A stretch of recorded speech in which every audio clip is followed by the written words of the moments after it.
Hello students, this is video number 2 of electrostatics NCERT. We are starting with the question number 11.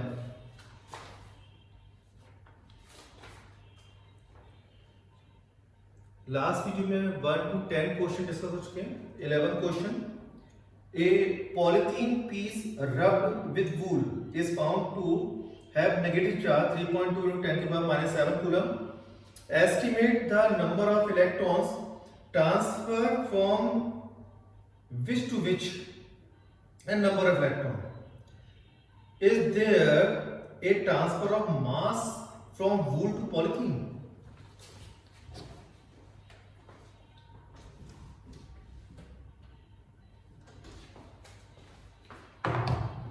देखिए this is question number 11.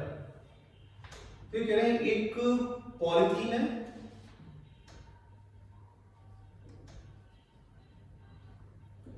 और इसको रब किया गया वूल से.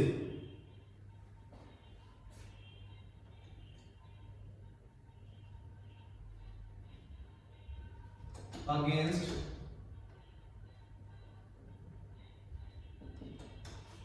वूल. वूल एक क्लॉथ मटेरियल है. तो जब पॉलीथीन से हम वूल को रब करते हैं तो कुछ इलेक्ट्रॉन्स पॉलीथीन से वूल में चले जाते हैं. जैसे ग्लास बोर्ड से गए थे सिल्क में, ऐसे ही पॉलीथीन से वूल में गए तो पॉलीथीन हो जाएगी पॉजिटिव चार्ज और वूल हो जाएगा नेगेटिव चार्ज, बिकॉज इलेक्ट्रॉन यहां से यहां पे ट्रांसफर हो गया. अब यहां आता है कि कितने इलेक्ट्रॉन ट्रांसफर हुए ये निकालना है, क्योंकि इस पर जो चार्ज आ गया फाइंड टू बी 3.2 10 की पावर माइनस 7.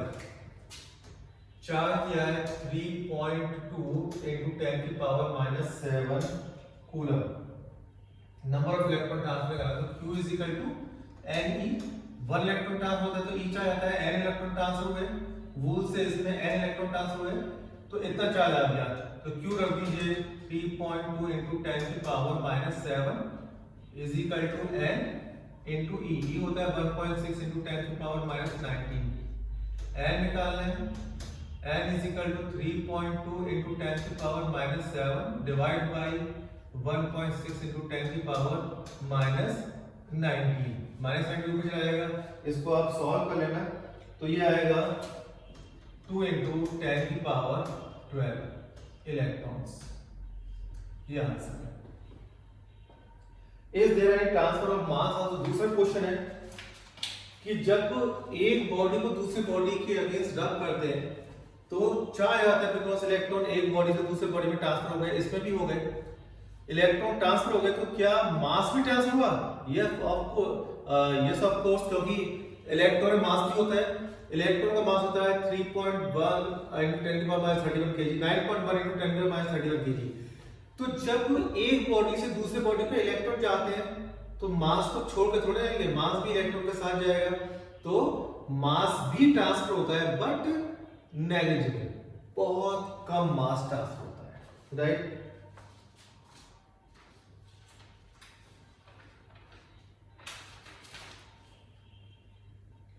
जैसे इस केस में इतने इलेक्ट्रॉन ट्रांसफर होते हैं, तो इस इलेक्ट्रॉन का मास अगर निकालोगे तो वो आएगा 1.8 to 10 की पावर माइनस 18. 1.82 into 10 की power minus 18 kg. Minus 18 kg कितने होते हैं? 1.82 1 2 3 4 5 6 7 8 9 10 11 12 13 14 15 16 17 18. इतने बड़ी क्वांटिटी से डिवाइड करोगे तो जो आएगा ऑफकोर्स बहुत स्मॉल होगा. तो इलेक्ट्रॉन ट्रांसफर हुए बट मास ट्रांसफर हुआ, थ्योरेटिकल हुआ, but very small mass transfer हुआ. तो इसका आंसर आपको यस लिखना है. Question number 12 1.12.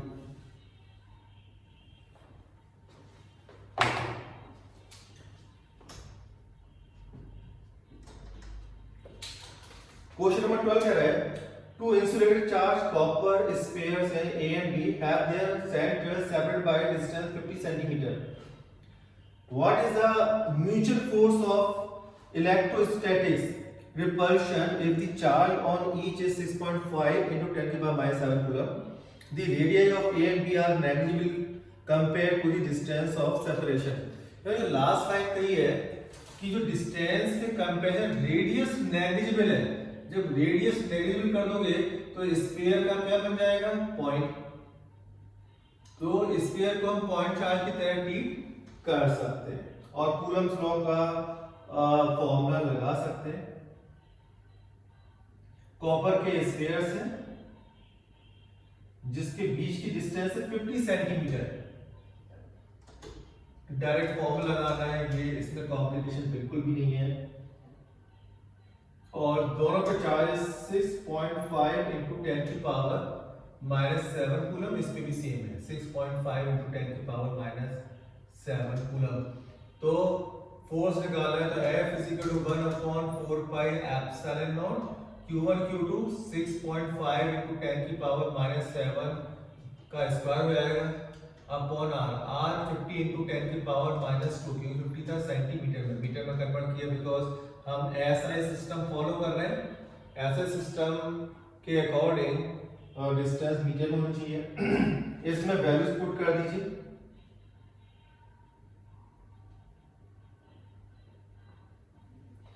सारी वैल्यूज पुट कर देंगे। 1/4 pi epsilon naught 9 into 10 की पावर 9 6.5 into 10 की पावर -7, एक बार क्योंकि स्क्वायर है 6.5 into 10 की पावर -7 डिवाइड बाय 50 into 10 की पावर -4। ठीक है, इसको आप सॉल्व करेंगे तो इसमें आएगा 1.5 10 की पावर -2 न्यूटन। इतना फोर्स लग रहा है। अब सेकंड पार्ट है इसी क्वेश्चन का, what is the force of repulsion if each sphere is charge double the above amount and distance between them is half. Charge double किया जा रहा है और डिस्टेंस हाफ, तो मान लीजिए ये फोर्स था F1 1/4 pi एप्सिलॉन को मैं क्या लिख रहा हूं कि Q into Q square upon distance initially मैंने ली D का स्क्वायर, ये था फर्स्ट। अब इन्होंने कर दिया चार्ज को डबल और डिस्टेंस हाफ। चार्ज डबल हो गया यानी K Q की जगह 2Q और डिस्टेंस को कर दो हाफ यानी D/2।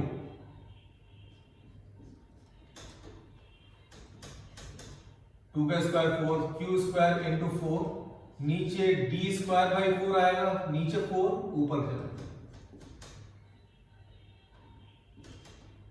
तो K Q square upon D² into 16 और K Q²/D² की वैल्यू है F1 हमारा इतना है, तो यहां से वैल्यू पुट कर दो तो ये आएगा 1.5 इंटू 10 की पावर -2 इंटू 16, तो ये आ जाएगा आपका 16 न्यूटन, तो 0.24 मीटर।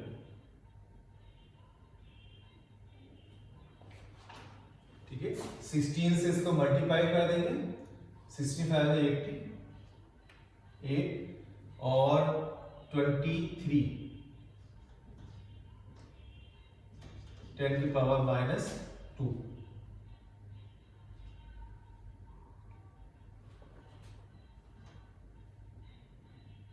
सॉरी 24। तो माइनस का है तो इसको ले सकते हैं 24/100, इसकी मीनिंग हुआ 0.24 न्यूटन। तो इस क्वेश्चन में था, इसमें डायरेक्ट फॉर्मूला था, दोनों चार्ज दिए हुए हैं, डिस्टेंस दी हुई है, फोर्स पूछ लिया, फिर उन्होंने थोड़ा वेरिएशन कर दिया, चार्ज को कर दिया डबल और डिस्टेंस बीच में हाफ कर दिया, इसको उठा के यहाँ रख दिया, हाफ कर दी, तो फोर्स कितना हो जाएगा। तो ये बिल्कुल भी कॉम्प्लिकेटेड क्वेश्चन नहीं था। आगे चलते हैं, क्वेश्चन नंबर 1.13।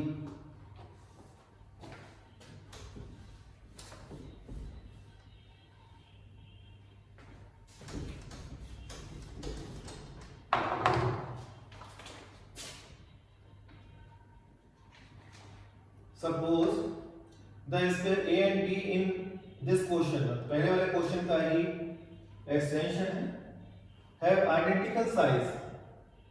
ओके, दो स्क्वायर के लिए इनके साइज भी आइडेंटिकल है और इन पे चार्ज था 6.5 10 की पावर -7, 6.5 into 10 की पावर -7 कूलम। इस पे भी था 6.5 into 10 की पावर -7 कूलम चार्ज था। 6.5 10 की पावर -7 कूलम चार्ज था और इसमें third sphere of the same size but uncharged is brought in contact first with first and then brought in contact with second. Find and finally remove from both. What is the new force of repulsion between A and B? Okay, इसमें थोड़ा सा concept आ गया। इन्होंने कहा कि बिल्कुल same sphere है, जब भी हम टू आइडेंटिकल स्फीयर को टच करते हैं तो टच करने पर पोटेंशियल हो जाता है सेम और चार्ज का डिस्ट्रीब्यूशन कैसा होता है, टोटल चार्ज का हाफ हो जाता है 50%। तो जो नया स्फीयर हम लेके आ रहे हैं उस पर कोई चार्ज इनिशियली नहीं है, तो जब हम उसको यहाँ पे टच करेंगे तो इसका हाफ उस पे चला जाएगा, तो उस पे चार्ज जो आएगा इसको टच करने के बाद इसका हाफ कर दो तो इसका हाफ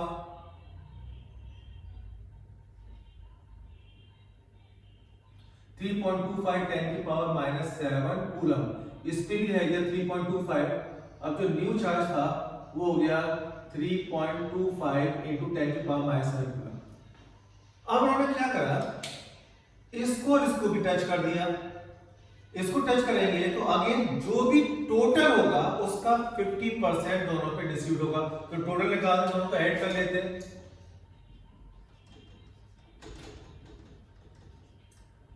6.5 into 10 की पावर -7 प्लस 3.25 into 10 की पावर -7, 10 की पावर -7 कॉमन आ जाएगा, 6.5 प्लस 2.25, तो टोटल हो जाएगा इसमें, इसको ऐड करेंगे 0.5 7 और 6 और 2 8, 8.75 10 की पावर -7 कूलम, इतना चार्ज आ गया। ठीक है, अब इस पे दोनों पे, इस पे टोटल चार्ज इतना था, सॉरी इन दोनों पे टोटल चार्ज हमने कैलकुलेट इतना था। अब टच करेंगे तो इस चार्ज का हाफ इस पे रह जाएगा, हाफ इस पे रह जाएगा, तो इसका हाफ कर लें। चार्ज ऑन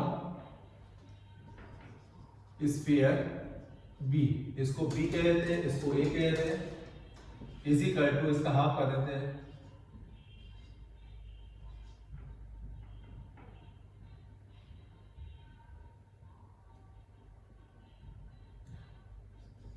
into 10 की पावर -7। तो फाइनली जो चार्ज आया 4.375,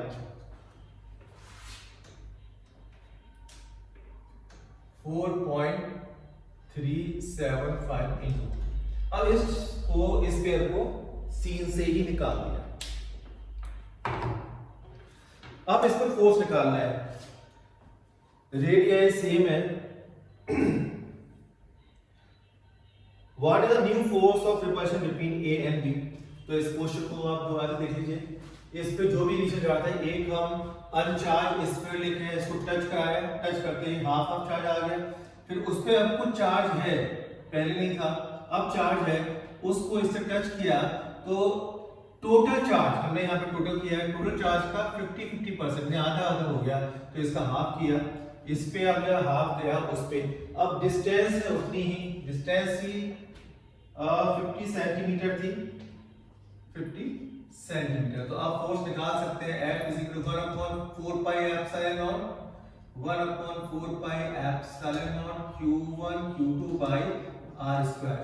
1/4 पाई एप्सिलॉन नॉट कितना होगा, 9 × 10 की पावर 9, Q1 3.25 × 10 की पावर -7, Q2 4.375 into 10 की पावर -7 अपॉन r का स्क्वायर 50 into 10 की पावर -2 का स्क्वायर।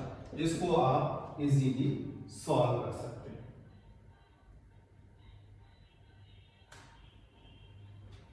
ठीक है, तो इसको एक बार डाटा चेक कर लेना।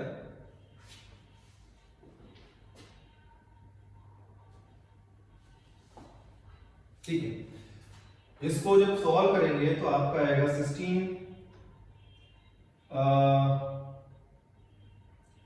5.7 into 10 की पावर -3 न्यूटन, ये आपका आंसर आएगा। तो इसमें भी सिर्फ एक कंसेप्ट था जो शायद आपको पहले से पता था कि जब टू बॉडीज को टच करते हैं तो क्या होता है।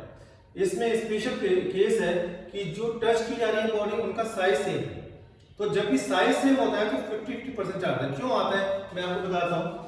मान लीजिए ये कंटेनर है, सेम साइज का एक और कंटेनर लिया, इसमें इतना वाटर है, जब मैं इसको लिंक करूंगा तो हाफ वाटर इसमें जाएगा क्योंकि दोनों का साइज क्या है, सेम।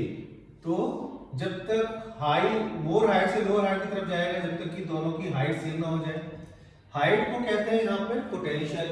अगर वाटर की हम वर्ड यूज करते हैं चार्ज, तो चार्ज हाई पोटेंशियल से लो पोटेंशियल फ्लो होगा till the potential becomes equal.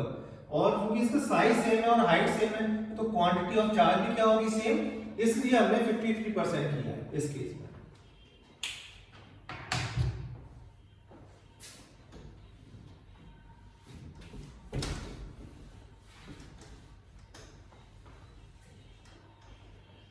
ये था 1.13 1.14 आपने कैप्स्टर तो पढ़ ही लिया हो। कैप्स्टर की सारी कैरेक्टरिस्टिक पता है आपको। ऊपर वाली प्लेट है प्लस और नीचे वाली है माइनस। आपने कैप्स्टर ऐसे रखा था, इसमें ऐसे रखा हुआ है। इलेक्ट्रिक फील्ड प्लस से माइनस की तरफ होता है तो ये इलेक्ट्रिक फील्ड है। और दूसरी बात इसमें क्या खास बात है कि ये इलेक्ट्रिक फील्ड सिर्फ इनके प्लेट के बीच में होता है, इसके बियॉन्ड नहीं होता। तीसरी क्या खास बात है, इलेक्ट्रिक फील्ड की वैल्यू होती है E की सिग्मा अपॉन एप्सिलॉन नॉट, जिसमें सिग्मा सरफेस चार्ज डेंसिटी है Q/A। यूनिफॉर्म इलेक्ट्रिक फील्ड इतना होता है।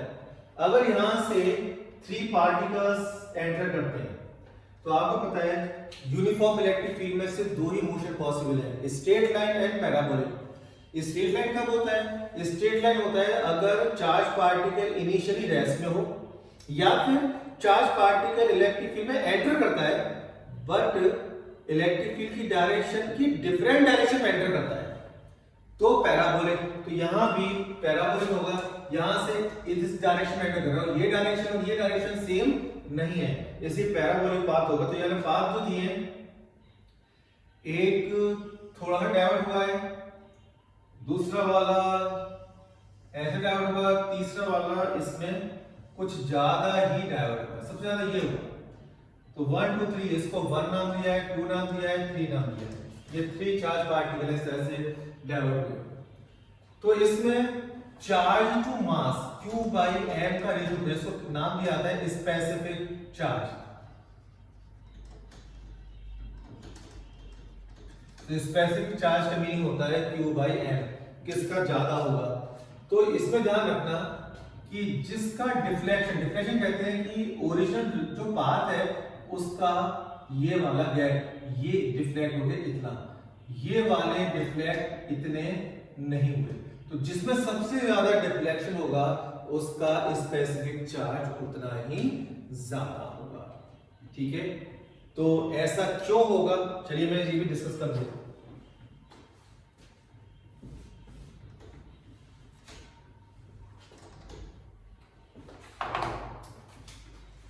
देखिए प्लस से मान लीजिए नीचे की तरफ इलेक्ट्रिक फील्ड है, एक चार्ज पार्टिकल यहां से एंटर करता है u स्पीड से, इसकी ये इनिशियल पाथ y लाइन है और ये डाइवर्ट होता है डिफ्लेक्ट यहाँ पे इलेक्ट्रिक फील्ड खत्म हो गया तो न्यूटन का फर्स्ट लॉ कहता है जिस डायरेक्शन मूव कर रहा है उसी में मूव कर जाएगा। यहां से स्ट्रेट लाइन इतना डिफ्लेक्ट हो गया, इसको मान लो y, तो इसके करस्पॉन्डिंग ये डिस्टेंस भी यहां से हो गया y, दिस इज y। अब आपको क्या करना है, यहां से यहां तक एल मान लीजिए फिक्स लेंथ है प्लेट की, और जितनी लेंथ है उतना ही इलेक्ट्रिक फील्ड है। अब ये पैराबोला है, पैराबोला में आपके 3 पॉइंट मैंने सिखाए थे 11th में, break it, study it and join it. तो जो भी वेलोसिटी है उसको एक्स और वाई एक्सिस में ब्रेक कर दीजिए, एक्स और वाई एक्सिस में। तो मान लीजिए ये एक्स एक्सिस है और ये वाई है, तो इसमें इधर की तरफ क्या होगा, u का u रहेगा, और इस डायरेक्शन में इसकी क्या होगी, 0। टाइम सेम रहेगा, यहां से यहां तक का टाइम मान लीजिए t सेकंड है, यहां से यहां तक का भी t सेकंड और यहां से यहां तक का भी t सेकंड, तीनों टाइम इक्वल होते हैं। तो मान लीजिए इलेक्ट्रिक फील्ड में चार्ज पार्टिकल t सेकंड तक रहा, तो यहां से यहां तक का टाइम भी t सेकंड है। तो टाइम कैसे निकालेंगे, डिस्टेंस अपॉन स्पीड, यहां से यहां तक की डिस्टेंस क्या है, l, और स्पीड है ये, तो टाइम कितना हो गया, t is equal to distance upon speed, distance है l, स्पीड है u। अब यहां से यहां तक ये डिस्टेंस, यहां कौन सा फॉर्मूला लेंगे, s is equal to ut plus half at square, इसमें s क्या है, y, फॉर्मूला लगा रहे हैं s is equal to ut plus half at square, s है y, u है 0, हाफ a क्या होता है, f upon n into t square, और f क्या होता है, eq।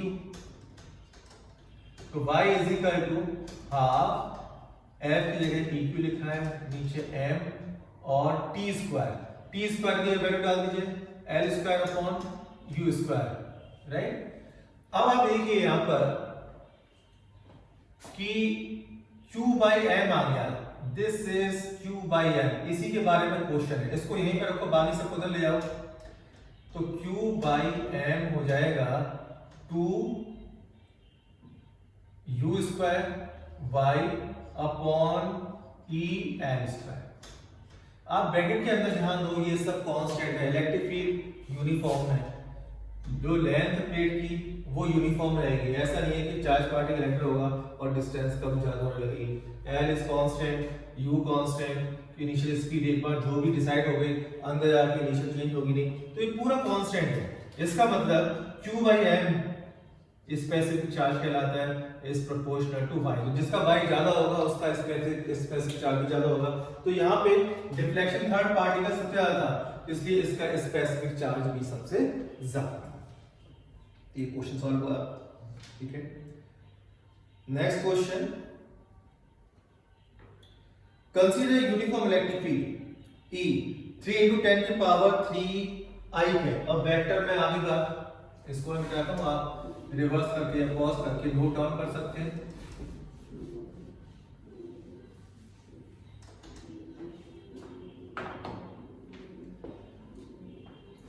इलेक्ट्रिक फील्ड दिया हुआ है हमें E 3 into 10 की power 3 I cap। What is the flux of this field through a square of 10 centimeter on a side whose plane is parallel to the YZ plane? Plane YZ plane में है, मतलब क्या हुआ, मान लीजिए ये है x एक्सिस, ये y और ये z, y और z यानी इस टाइप से YZ प्लेन हो गया, और x एक्सिस इधर, तो इलेक्ट्रिक फील्ड इधर है और प्लेन YZ प्लेन के पैरेलल रखा हुआ है, यानी प्लेन ऐसे रखा हुआ है और इलेक्ट्रिक फील्ड ऐसे। तो किसी भी न्यूमेरिकल को सॉल्व करने से पहले सिचुएशन क्रिस्टल क्लियर होनी जरूरी है। अगर सिचुएशन क्लियर नहीं होगी आप इमेजिंग सही वे में नहीं कर पाएंगे और सॉल्व करने में प्रॉब्लम आएगी। तो यहाँ पे सिचुएशन अब आपकी क्लियर है, यह है आपकी सरफेस और ये इलेक्ट्रिक फील्ड है, परपेंडिकुलर रखे हुए हैं, राइट। तो इलेक्ट्रिक फील्ड दे दिया। अब एक चीज और ध्यान देना कि इसका जो एरिया वेक्टर होगा वो होगा परपेंडिकुलर टू सरफेस, और ये एरियल वेक्टर और एक्स एक्सिस सेम डायरेक्शन में है, तो एरियल वेक्टर में आई कैप लगाना है अगर वेक्टर फॉर्म में लिखना है तो। ये क्वेश्चन जैसे 1.15।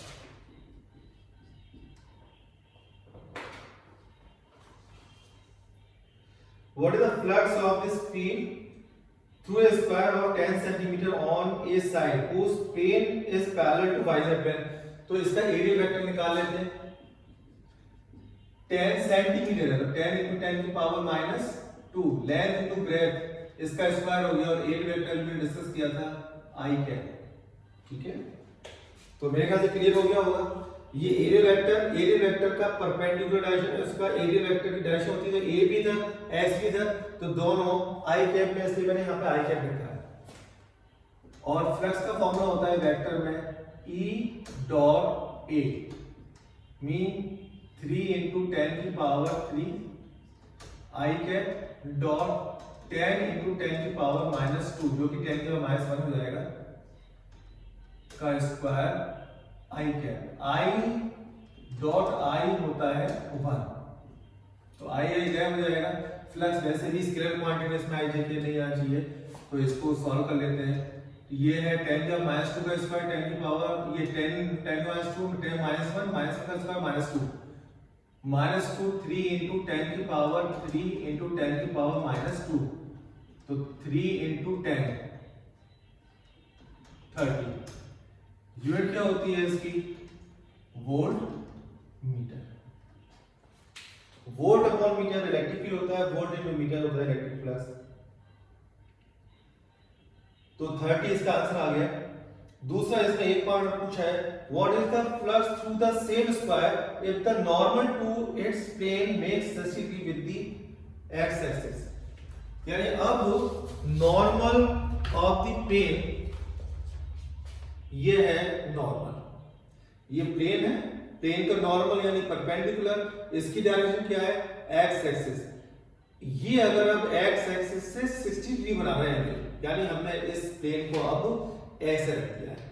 पहले क्या था? इलेक्ट्रिक फील्ड इधर, राइट, एरियल वेक्टर भी इधर, लेकिन अब हमने इस सरफेस को टर्न कर दिया, तो टर्न के साथ साथ ये वेक्टर भी टर्न हो गया, तो एक्स एक्सिस से कितना टर्न हुआ है? 60 डिग्री।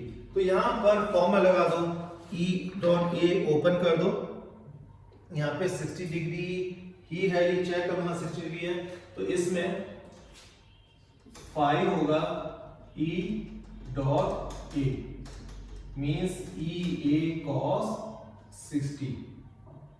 अब EA की वैल्यू है ही आपके पास 30, cos 60 होता है 1/2 15 वोल्ट मीटर। तो ये बहुत सिंपल था आपका क्वेश्चन। Question number 1.16।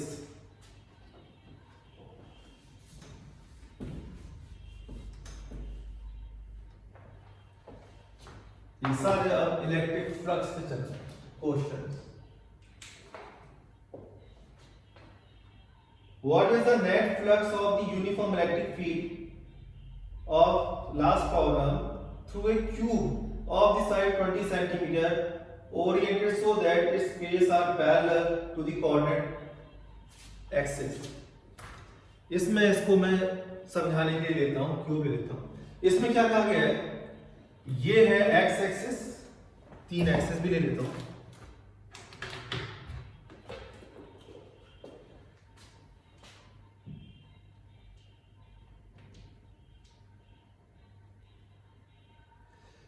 ये z है, ये x है, ये y लेते हैं, ठीक है। एक क्यूब रखा हुआ है, ये मान लीजिए क्यूब है, इस रखा हुआ है कि इसमें ये वाली साइड इसके पैरेलल, ये वाली साइड इसके और ये वाली इसके। अब इसमें से कितना फ्लक्स पास होगा वो निकालना है। अब देखिए इसके है इस टाइप की सिचुएशन आपको क्लियर हो रही है, राइट। आप देखिए पहली वाले केस में इलेक्ट्रिक फील्ड था इधर, तो फ्लक्स जो है इधर से एंटर होगा और यहां से लीव आउट करेगा। इलेक्ट्रिक फील्ड यूनिफॉर्म है, ये एरिया और ये एरिया भी सेम है। इसका मीनिंग है जितना फ्लक्स एंटर होगा उतना ही लीव आउट होगा। तो एंटर होने वाला नेगेटिव फ्लक्स होता है, बाहर निकलने वाला प्लस होता है, ऐड करोगे 0 आ गया। यहां पे एरियल वेक्टर इधर होगा और इलेक्ट्रिक फील्ड इधर है, एंगल 90, फ्लक्स 0, क्योंकि cos 90 0 होता है। फ्लक्स का फॉर्मूला होता है E dot A, EA cos theta. इसमें आ जाओ, इलेक्ट्रिक फील्ड इधर है, एरियल वेक्टर इसका ऐसा अगेन 90 हो गया, ये 90, इसमें भी 0। इसका मैं ढंग है, यहां पे भी 90, इलेक्ट्रिक फील्ड इधर है, एरियल वेक्टर इधर है, एंगल 90 0। यहां पे भी ये है एरियल वेक्टर, ये है इलेक्ट्रिक फील्ड, एंगल 90 0। अब सिर्फ दो सरफेस से फ्लक्स था, बट इसमें नेट फ्लक्स हो गया 0, तो इसका आंसर है 0।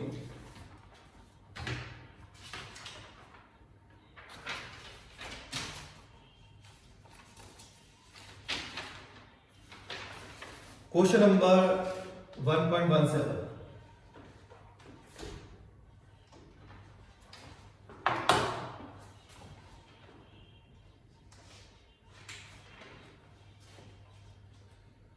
क्वेश्चन नंबर 1.17 कह रहा है careful measurement of the electric field at the surface of the black box indicate. Black box आपको पता है कि हर एयरक्राफ्ट में एक ब्लैक बॉक्स होता है जो कॉकपिट वॉइस रिकॉर्डर भी इसमें लगा होता है। तो जो एरोप्लेन के कॉकपिट में जो भी पायलट्स और नीचे एटीएफ के बीच में कन्वर्सेशन होती है वो सारी रिकॉर्ड होती है, प्लस जितनी भी उसमें मैकेनिकल इंफॉर्मेशन है वो भी ब्लैक बॉक्स में रिकॉर्ड होती है। तो जब भी कोई भी एरोप्लेन क्रैश हो जाता है तो उसका ब्लैक बॉक्स कभी भी नहीं टूटता, वो इस तरह से इतना मजबूत डिजाइन किया जाता है, कितनी भी हाइट से उसे नीचे गिरा दो, प्लेन में आग लग जाए, बम ब्लास्ट हो जाए, कुछ भी हो जाए, बट ब्लैक बॉक्स नहीं टूटता। बहुत सारी मिस्ट्री ब्लैक बॉक्स के थ्रू ही रिजॉल्व हुई है। खैर ब्लैक बॉक्स पे आते हैं, तो कह रहे हैं ब्लैक बॉक्स पे उन्होंने केयरफुल मेजरमेंट किया है सरफेस उसका, careful measurement of the electric field at the surface of the black box indicate that the net outward flux through the surface of the box is 8 into 10 की power 3, 8 into 10 की power 3 newton पर coulomb ई हो गया और metre square area हो गया, newton metre square upon coulomb. ये फ्लक्स इतना दिया हुआ है। क्वेश्चन कह रहे हैं, दो क्वेश्चन है, what is the net charge inside the box if the net outward flux through the surface of the box were 0 could you conclude that there were no charge inside the box, why or why not? Okay, तो सबसे पहले black box मान लीजिए ये by chance colour भी इसका black है, ये ब्लैक बॉक्स है, ठीक है, और इसके अंदर कोई चार्ज है तो इसके चार्ज में से इलेक्ट्रिक फील्ड लाइंस इसमें से ऐसे पास हो रही है चारों तरफ से, ठीक है। तो इसको किसी मैकेनिज्म से इसके सारे फ्लक्स को मेजर किया तो इतना आता है। तो ये कह रहे हैं इसके अंदर चार्ज की वजह से इलेक्ट्रिक फील्ड और इलेक्ट्रिक फील्ड लाइंस डेवलप हुई हैं और ये फील्ड लाइंस ही कहलाती है फ्लक्स। तो इससे जो टोटल फ्लक्स पास हो रहा है वो इतना है, तो इसमें चार्ज कितना होगा, तो गॉस थ्योरम का फॉर्मूला फ्लक्स का लगा दीजिए Q अपॉन एप्सिलॉन नॉट। तो Q इज इक्वल टू कितना हो जाएगा 8 into 10 की power 3 into epsilon not. Epsilon not की वैल्यू कितनी होती है 8.85 10 की पावर -12। इसको मल्टीप्लाई कर दो तो आएगा आपका चार्ज, और ये आएगा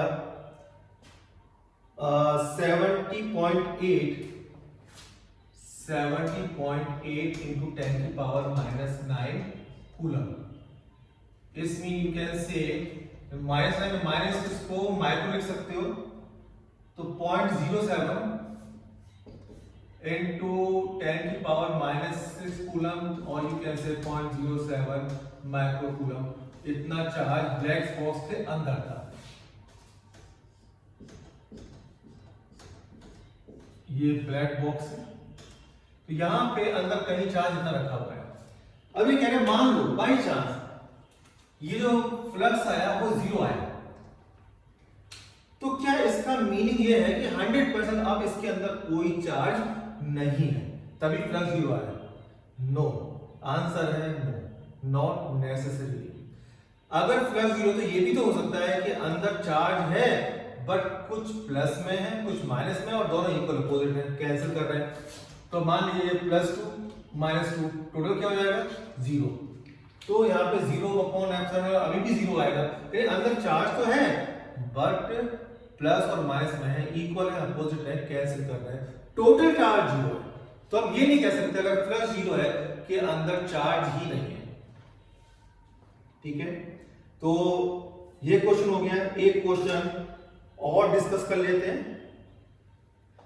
1.18 a point charge 10 microcoulomb is a distance 5 centimetre directly above the centre. ये मैंने वैसे ही अपनी बुक में ये वाला क्वेश्चन दिया हुआ है, ये क्वेश्चन डिस्कस किया हुआ है, फिर भी मैं एक बार फिर से डिस्कस कर देता हूं। इसमें 10 माइक्रोकूलम चार्ज है जो कि 5 centimetre directly above the centre of the square रखा हुआ है। एक स्क्वायर है, इसके सेंटर से यहां पर ये डिस्टेंस कितनी है, 5 सेंटीमीटर दी हुई है, 5 सेंटीमीटर। यहां पर चार्ज कितना रखा हुआ है, 10 माइक्रोकूलम, इतना चार्ज रखा हुआ है। तो कह रहा है चार्ज होगा, ये चार्ज है Q इज इक्वल टू, तो इसमें इलेक्ट्रिक फील्ड डेवलप होगा, इलेक्ट्रिक फील्ड लाइंस भी होंगी, और लाइंस होगी तो कुछ लाइन इस स्क्वायर से भी पास होगी, यानी कि कुछ फ्लक्स इस स्क्वायर से पास होगा। इस स्क्वायर से पास होने वाला फ्लक्स कितना है ये निकालना है। अब गॉस थ्योरम अगर यूज करेंगे, क्योंकि यहाँ पे एकमात्र वही हमारे पास मीन है फ्लक्स कैलकुलेट करने का, बट गॉस थ्योरम की एक शर्त है कि क्लोज सरफेस होना चाहिए। स्क्वायर कभी क्लोज नहीं है, स्क्वायर है क्लोज नहीं है, तो क्या करेंगे, चारों तरफ आप इस एक स्क्वायर, एक यहां रखिए, एक यहां, एक यहां, एक यहां और एक ऊपर, तो क्या बन गया क्यूब। टोटल कितना हो गया 6 सरफेस हो गए, क्यूब बन गया। अब ये चार्ज क्यूब के अंदर आ जाएगा।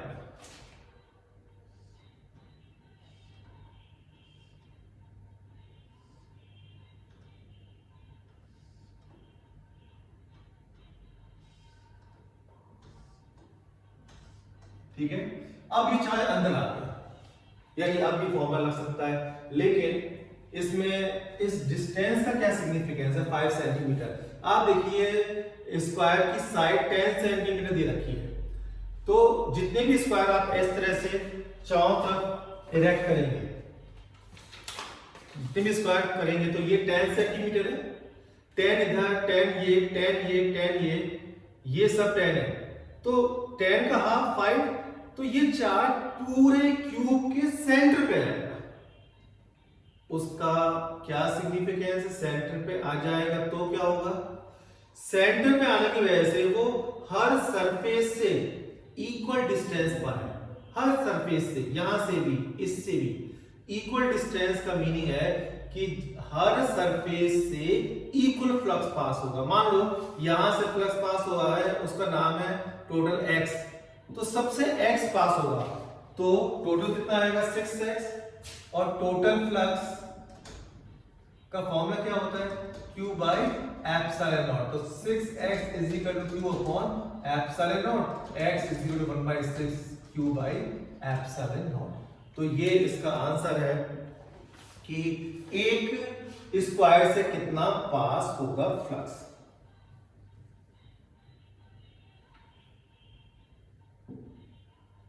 ठीक है, 1.19 इसका बिल्कुल नेक्स्ट क्वेश्चन है। A point charge of 2 microcoulomb is at the centre of a cubic Gaussian surface जिसकी साइड है 9 centimetre on edge. What is the net electric flux through the surface. Surface के थ्रू कितना net electric flux pass हो रहा है। तो इसमें तो सीधा सीधा क्वेश्चन है, उन्होंने कह दिया ये एक क्यूब है, ठीक है, इस क्यूब के अंदर, यहां पे अंदर यहां चार्ज रखा हुआ है। अब चार्ज एक क्लोज सरफेस के अंदर डायरेक्ट फॉर्मूला लगा दो, q अपॉन एप्सिलॉन नॉट। मैं एक बार फिर से रीड कर देता हूं। A point charge 2 microcoulomb is at the centre of the cubic Gaussian surface, उसकी साइड जो कि 9 सेंटीमीटर, उसका कुछ करना नहीं है आपको इस क्वेश्चन में साइड का, बट ये है क्यूब के अंदर रखा हुआ है। तो what is the net electric flux through the surface, answer क्या होगा, Q अपॉन एप्सिलॉन नॉट, क्योंकि ये फॉर्मूला आप कब लगा सकते हो, जब सरफेस क्लोज्ड है। और क्यूब क्या होता है, क्लोज, तो Q की वैल्यू दी रखी है इन्होंने 2 माइक्रो कूलम, 2 × 10 की पावर -6 कूलम, और नीचे 8.85 × 10 की पावर -12। इसको सॉल्व करेंगे, 2.26 × 10 की power 5 newton metre square upon coulomb. ठीक है, न्यूटन अपॉन कूलम ई, और ये एरिया, ये हुआ 1.19 का आंसर। जल्दी से 1.20 भी लेते हैं और 10 क्वेश्चन हो जाएंगे। A point charge causes an electric flux -1 × 10 की power 3। Minus flux scalar quantity है, तो फ्लक्स के साथ प्लस माइनस भी आ सकता है। ये कह रहे हैं कि एक पॉइंट चार्ज है, causes an electric flux -1 × 10 की पावर 3। फ्लक्स की वैल्यू दी हुई है -1 × 10 की पावर -1 10 की power +3 newton metre square upon coulomb. To pass through spherical Gaussian surface, एक ये स्फेरिकल शेप की गॉसियन सरफेस है, इसमें कुछ चार्ज वगैरह रखा हुआ कहीं भी, तो इसमें से जो फ्लक्स पास हो रहा है वो इतना है। तो पहला क्वेश्चन है, if the radius of the Gaussian surface were doubled, how much flux would pass through the surface, और दूसरा what is the value of the point charge. तो there are two question in the single question. First है कि इसके अंदर total charge कितना होगा, और अगर इसका साइज डबल कर दो, देखिए इस समय इस साइज का रेडियस है इसकी, कुछ भी मान लीजिए r है, इस गॉसियन सरफेस में कितना फ्लक्स पास होगा, phi = q upon epsilon not. q क्या होता है, total charge enclosed by the surface. अगर मैं इसका साइज डबल कर दूं, अब मैंने इसका साइज डबल कर दिया, अब इसके अंदर टोटल चार्ज तो उतना ही है, तो अभी भी फ्लक्स की वैल्यू क्या होगी, सेम, यानी कि साइज डबल करने से फ्लक्स चेंज नहीं होता। अब सेकंड क्वेश्चन कह रहे हैं कि इसके अंदर चार्ज कितना रखा है वो निकालो, तो फ्लक्स की वैल्यू दे रखी है उन्होंने, कितनी, फ्लक्स ये लिख दीजिए -1 × 10 की पावर 3, तो Q कितना हो जाएगा, -1 × 10 की पावर 3 × एप्सिलॉन नॉट 8.85 × 10 की पावर -12।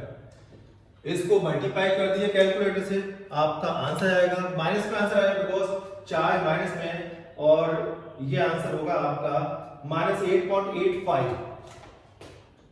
माइनस में 8.85 × 10 की पावर -9 कूलम। ठीक है, तो गॉस थ्योरम के जितने भी क्वेश्चंस हैं, गॉस थ्योरम आपको क्लियर ही है। Gauss theorem integration E dot ds = q upon epsilon naught. तो गॉस थ्योरम में इक्वल टू ये लिखा हुआ है, तो ये भी फ्लक्स का फॉर्मूला है और ये भी फ्लक्स का फॉर्मूला है, बट गॉस थ्योरम में 99% केस में ये फॉर्मूला रहेगा। बट इसकी एक कंडीशन है, सरफेस जिस पे लगा रहे हैं उसका नाम होता है Gaussian surface. Gaussian surface must be enclose, पूरी क्लोज सरफेस होगी तभी हम ये फॉर्मूला लगा सकते हैं।